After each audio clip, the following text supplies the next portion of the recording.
Right. Today we understand, आज हम समझेंगे मार्जिन प्रोफेशन टू सेव। अभी एपीएस क्या था हमने समझा था, it is a total saving upon total income, right. तो एस अपॉन वाई थी उसकी formula. Now marginal propensity to save MPC अगर आपको पता है तो एमपीसी भी बहुत इजी है समझना, right. So marginal propensity to save क्या है, what is it? So MPS is defined as a measure of the rate at which saving changes as a national income changes, right? तो यहाँ पे जो चेंज वर्ड है बहुत ज्यादा important है, एमपीसी में भी जो चेंज वर्ड था इंपॉर्टेंट ज्यादा था, राइट।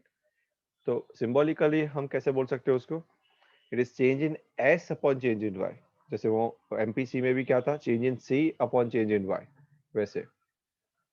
सो अगर उसका डायग्राम अगर आप बनाना चाहो तो मैंने यहाँ पे एक्स एक्सिस पे इनकम लिया है और वाई एक्सिस पे सेविंग लिया है, राइट। और अगर मैं डायग्राम बनाने की कोशिश करूंगा तो सेविंग फंक्शन का, सेविंग का अगर ग्राफ देखोगे तो ऊपर जा रहा है, ऊपर की तरफ जा रहा है, राइट। यस, बट ये ग्राफ में भी हमको ये तो पता है कि ये जो पीटी अपॉन टी आर ये जो है वो तो एपीएस दिखाता है, that is total saving upon total income. But हमको ये नहीं चाहिए, हमको चेंज चाहिए। तो how you are going to find the change, right. तो चेंज फाइंड करने के लिए what we need to do is, just a minute, we need to draw the change, right? We need to show the change. Now when we show the change in here, that is change in y, तो यहाँ पे हमको दूसरा भी change दिखाना पड़ेगा, that is change in s. So again if the savings go further, savings अगर आगे बढ़ता है तो हमको ये पता चलता है कि the entire saving function will be derived from the change in s upon change in y. जो ये ट्राइंगल आप देख रहे हो ना यहाँ पे, ट्राइंगल से डिराइव होता है। उसको ऐसे भी बोल सकते हैं, change in S upon change in Y. Clear हो रहा है ये, Yes, Yes, sir. Right. Illustration के तौर पे समझते हैं इसको। सो इफ द इनकम और कंजम्पशन वैल्यूज अगर आपको दी गई है, जैसे कि इनकम दिया है, कंजम्पशन दिया है, तो डेफिनेटली आप सेविंग भी फाइंड कर सकते हो। दैट इज वाई दिया है, सी दिया है, then you can find Y minus C. So let's say income है 50 करोड़, कंजम्पशन है 10 करोड़, तो सेविंग कितना होगा 40 करोड़, 50 माइनस 10, राइट। सिमिलरली अगर दूसरे लेवल पे, सेकंड लेवल पे अगर इनकम 100 करोड़ है और कंजम्पशन 30 करोड़ है, तो सेविंग कितना होगा 70 करोड़। यहाँ पे जो हमको देखना है वो है चेंज देखना है, इसमें चेंज कितना हुआ है, right. That is what we need to see. और यहाँ पे हम कंजम्पशन का चेंज नहीं देखेंगे, हम सेविंग का चेंज देखेंगे। इसमें कितना चेंज हुआ है, इनकम का 40 करोड़ का चेंज हुआ है, जबकि इसमें 30 करोड़ का, राइट। सो एमपीएस क्या होगा, change in S upon change in Y, that is A N upon T N. ये ए एन देख रहे हो ना आप यहाँ पे, upon T N, right. It is 30 upon 50। इसका क्या होता है 0.6 या 60% बोल सकते हैं। इट मीन्स कि जितना भी इनकम कमा रही है इकोनॉमी में, सो 60% of the additional income is being save. Graphically हमको फिगर में दिख रहा है, राइट। हम कैसे दिखा सकते हैं उसको अच्छे से। Now there are some important point of MPS also. MPS के कुछ इंपॉर्टेंट पॉइंट्स है जो हमको समझने पड़ेंगे। Point number 1, MPS is always positive. MPS always positive रहेगा, वो कभी नेगेटिव नहीं होगा। अभी आप मुझे पूछोगे क्यों ऐसा सर, एमपीएस क्यों पॉजिटिव रहेगा? तो मैं बताऊं कि एमपीएस है क्या, बढ़ती हुई इनकम का सेविंग है। तो जैसा है कि फॉर एग्जांपल अगर आप 20,000 रुपये कमा रहे हो, कल उठ के आप 25,000 रुपये कमाओगे, तो ये जो 5,000 जो आप ज्यादा कमाए ना, उसमें आपने कितना सेव किया वो बता रहा है वो, बेसिकली। तो चेंज इन सेविंग किस पे डिपेंड करता है, ये 5,000 पे। तो मैं जब इक्वेशन लिखूंगा change in S upon change in Y, वो किस पे डिपेंड करेगा, बेसिकली डिपेंड किस पे करेगा, ये बढ़ती हुई Saving. 5,000 इनकम पे, राइट। तो उसमें से मे बी मैं 2,000 सेव करूं और मे बी मैं 1,000 सेव करूं, डिपेंड करता है। तो इसमें से मैं क्या नेगेटिव सेव कर सकता हूँ? नहीं, क्योंकि 5,000 इनकम बढ़ी, उसमें से ही कुछ सेव करना है मुझे। या तो मैं 0 सेव कर सकता हूँ, या तो पूरा का पूरा 5,000 सेव कर सकता हूँ, कभी नेगेटिव नहीं सेव कर सकता। इसीलिए एमपीएस ऑलवेज क्या रहेगा, पॉजिटिव। Positive, right? समझ में आ रहा है ये? Yes sir. Okay, next.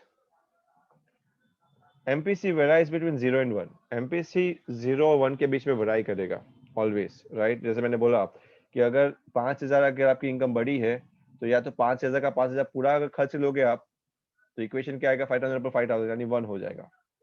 या तो आप कुछ भी नहीं बचाओगे पैसा तो 0 सेविंग होगा तो आपका 0 हो जाएगा। इसके दोनों के बीच में ही आ सकता है। MPS 1 से ऊपर नहीं जाएगा क्योंकि जितनी इनकम आपकी बड़ी नहीं है उससे तो ज्यादा आप बचा नहीं सकते पैसा, राइट? और कभी 0 से नीचे नहीं जाएगा। सो ऐसा बोल रहे हैं कि अगर पूरा का पूरा इनकम में सेव कर दूं, राइट? जैसे कंजम्पशन का चेंज 0 है तो MPS 1 हो जाएगा, यानी पूरा मैं पैसा क्या कर रहा हूँ, सेव कर रहा हूँ। क्योंकि चेंज इन कंजम्पशन 0 इसका मतलब होता है कि चेंज इन सेविंग फुल है, जितना भी है पूरा है, राइट? या फिर मैं ऐसा बोल सकता हूँ कि मैं पूरा का पूरा इनकम कंज्यूम कर रहा हूँ।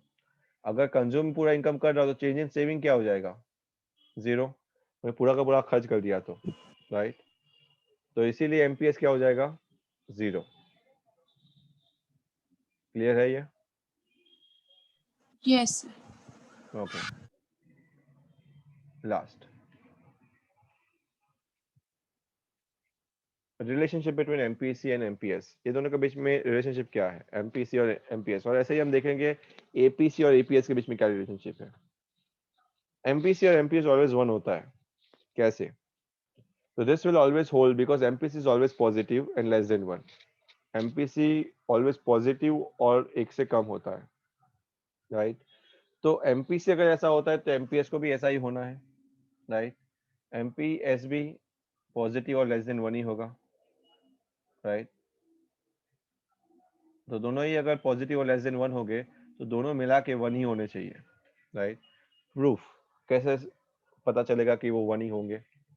तो हमको पता है y is equal to CA plus S, income consumption और सेविंग से बनती है, राइट?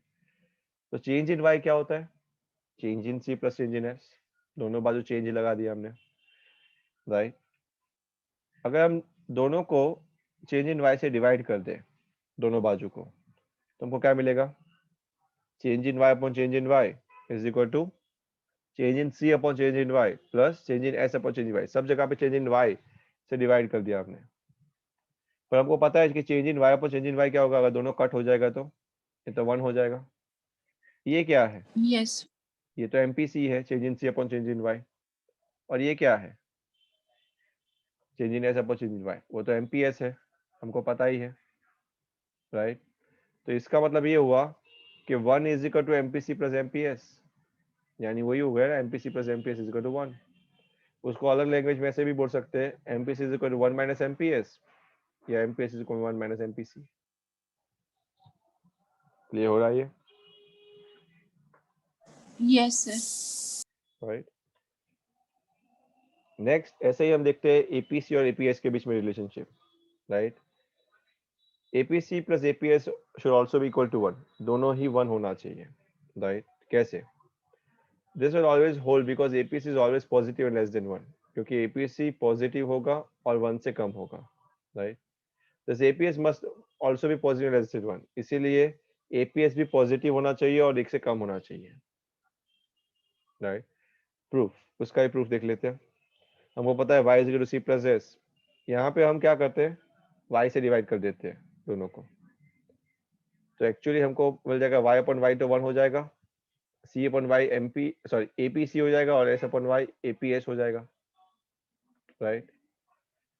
तो हमको मिल जाएगा equation, right? So 1 is equal to APC plus APS या फिर APC plus APS is equal to 1। Proof हो गया। क्लियर है ये? सेम सेम तरह जैसे MPC हमने किया। क्लियर है? Yes sir. हाँ।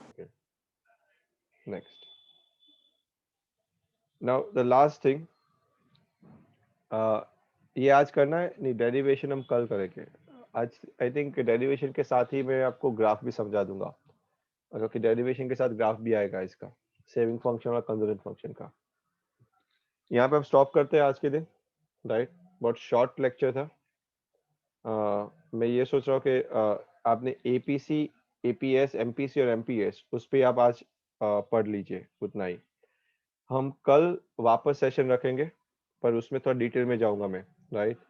कल कोई नहीं आएगा तो भी हम थोड़ा आगे जाएंगे। मैं एक दिन का ब्रेक देता हूँ क्योंकि मैंने मैक्शाय को भी बोला है, वो लोग आ नहीं रहे इसलिए।